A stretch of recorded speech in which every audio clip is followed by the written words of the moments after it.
இன்னைக்கு பல நேரத்தில் நமக்கு வர்றது காரியம் என்னன்னா அவிசுவாசமான வார்த்தை. சீஷரோட வாழ்க்கையில் அந்த சம்பவம் நடந்திருக்குது. நமக்கு வாழ்க்கையில் ஒரு அற்புதம் நடக்கலை, ஆனால் நம்ம எதிர்பார்த்த அந்த காரியம் நமக்கு டிலே ஆச்சுன்னா நமக்கு சோல் வந்துடுது, அவிசுவாசம் வந்துடுது. சீஷரோட வாழ்க்கையில் அப்படிதாங்க. மார்க் 4 அங்கே ஒரு சம்பவத்தை வாசிக்கிறோம்.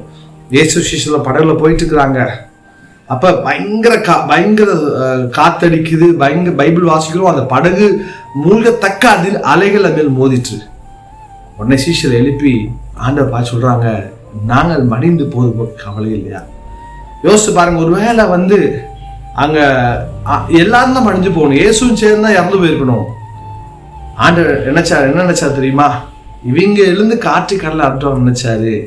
ஆனா அவங்க அதட்டல. ஆண்ட கேட்கிறாரு, விசுவாசம் எங்க?